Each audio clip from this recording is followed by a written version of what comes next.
அனைவருக்கும் வணக்கம். நாங்கள் இன்றைக்கி வீட்டிலேயே சொசேஜஸ் செய்து நாங்கள் ரொம்ப மலிவானதாகவும் லாபகரமானதாகவும் உள்ள செயற்கையாக ஒன்றும் சேர்க்காத நச்சுப் பொருட்கள் சேர்க்காத சொசேஜஸ் வீட்டிலேயே செய்து நாங்கள் அது எப்படி செய்கிறேன்னு பார்ப்போம் வாங்க. அதுக்காக நான் முதல் 1/2 கிலோ இறைச்சி எடுத்துருக்கிறேன், கோழி இறைச்சி.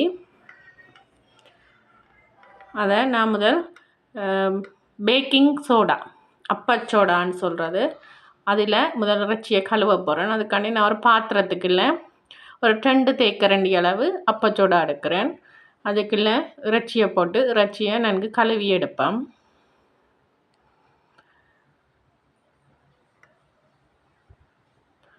இப்போ இறைச்சியை நன்கு கழுவியாச்சு. இப்போ வேற ஒரு பாத்திரத்துக்கு நான் மாற்றுறேன்.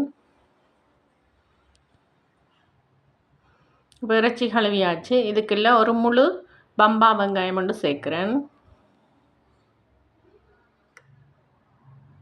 அடுத்ததாக பிரியாணியில் 3 இலை சேர்க்குறேன்.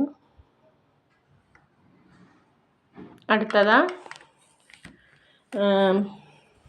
கிராம்பு 2 சேர்த்துருக்குறேன்.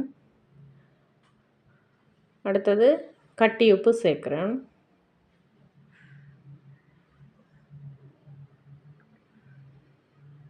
அடுத்ததாக இந்த மூழ்கிற அளவுக்கு தண்ணி விட்டு இதை 2 மணித்தியாலம் சிம்மில் விட்டு, அதாவது மெல்லிய வெப்பநிலையில் அவிக்கப்படும்.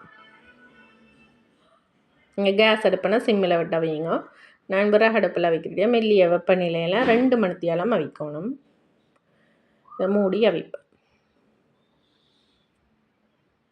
இப்போ எனக்கு 2 மணித்தியாலம் ஆகிட்டுது. பாருங்க இப்படி இறைச்சி அவிஞ்சிருக்குன்றது. இப்போ இறக்கி கீழே வச்சுட்டேன். இறைச்சி நல்லா சாஃப்டாக அவிஞ்சிருக்குது. இப்போ நான் அந்த இறைச்சி அவிஞ்ச தண்ணியிலேயே ஜெலட்டின் கொஞ்சம் கரைச்செடுக்கிறேன். இப்போ இது கொஞ்சம் ஆறட்டும். அதுக்கிடையில் எங்களுக்கு சொசேஜஸ் நிறம் கொடுக்கறதுக்காண்டி பீட்ரூட் எடுத்து ஸ்க்ரேப் பண்ண, ஒரு பெரிய பீட்ரூட் ஒன்று எடுத்து அதை ஸ்க்ரேப் பண்ணுறேன். ஸ்க்ரேப் பண்ணி முடிச்சுட்டு காட்டுறேன். இப்போ இந்த பீட்ரூட் எடுத்துருக்கிறேன். இது இந்த சாறு தான் எங்களுக்கு தேவை. அதை கையாலாம் புளிஞ்செடுக்க போகிறோம். அதுக்கிடையில் நான் இறைச்சியில் உள்ள எலும்புகளை அகற்றிடுறேன்.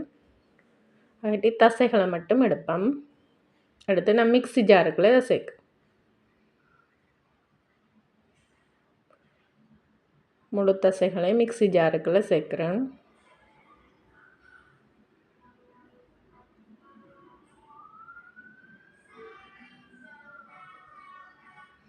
இப்போ தேவையான உப்பு ஏற்கனவே சேர்த்துனாங்க, கொஞ்சம் உப்பு சேர்த்தா காணும். தூள் உப்பு தான் சேர்த்துருக்குறேன். அடுத்ததாக ஒரு 10 மிளகு சேர்க்குறேன். அடுத்ததாக ஸ்க்ரேப் பண்ணியிருக்க பீட்ரூட்டுன்னு சாறை இதுக்குள்ளே சேர்க்குறேன். நிறம் கொடுக்குறதுக்காண்டி தான் இந்த பீட்ரூட் சாறை சேர்க்குறேன். அடுத்த கரைச்சி வச்ச இந்த ஜெலட்டினையும் இதுக்குள்ளே சேர்க்குறேன். கரைச்சி வச்ச தண்ணியெலாம் கரைச்சினா அந்த ஜெலட்டின் கலவையும் இதுக்குள்ளே சேர்த்து பிளெண்ட் பண்ணிட்டு வந்து உங்களுக்கு காட்டுறேன். அதுக்கிடையில் அவிச்ச முட்டையின் வெள்ளைக்கரு சின்ன சின்ன துண்டுகளாக வெட்டி எடுக்கிறேன். இப்போ முழுவதும் வெட்டி எடுத்தாச்சு. அதே வேளை எனக்கு இறைச்சியும் கிரைண்ட் பண்ணிவிட்டு கொண்டு வந்துட்டேன். இப்போ பாருங்கள் இப்படித்தான் இருக்குது. இதை நீங்கள் எந்த பாத்திரத்துக்கு ஸ்டோவ் பண்ணி வைக்க போகிறீங்களோ அதுக்குள்ளே ஸ்டோவ் பண்ணி வைக்கலாம். நான் இதுக்குள்ளேயும் ஐஸ் கட்டி வைக்கிற அந்த இதுக்குள்ளேயும் ஸ்டோவ் பண்ணினேன். அதுக்குள்ளே முட்டை வெள்ளைக்கருவையும் சேர்த்து கலந்துட்டு ஃப்ரிட்ஜுக்கெலாம் 6 மணித்தியாலம் வைக்கணும். டீப் ஃப்ரிட்ஜுக்கு 6 மணித்தியாலம் வைக்கணும்.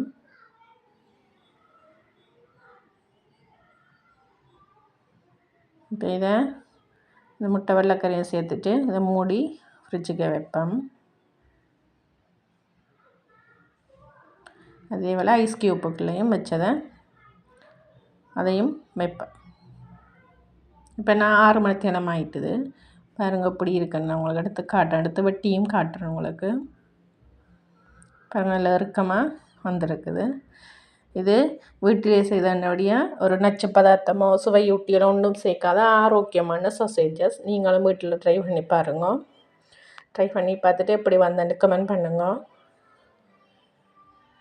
லாபமாகவும் இருந்தது. 1/2 கிலோ 600 இறைச்சி, அதில் நிறைய சொசேஜஸ் வந்துருந்தது. கடையில் வேண்டோன்னா ஒரு சின்ன பையே 600-700 முடியுது. வீட்டில் ஆரோக்கியமாக செய்து பாருங்க. செய்து பார்த்துட்டு எப்படி வந்தேன்னு கமெண்ட் பண்ணுங்க. தேங்க்யூ. தேங்க்ஸ் ஃபார் வாட்சிங்.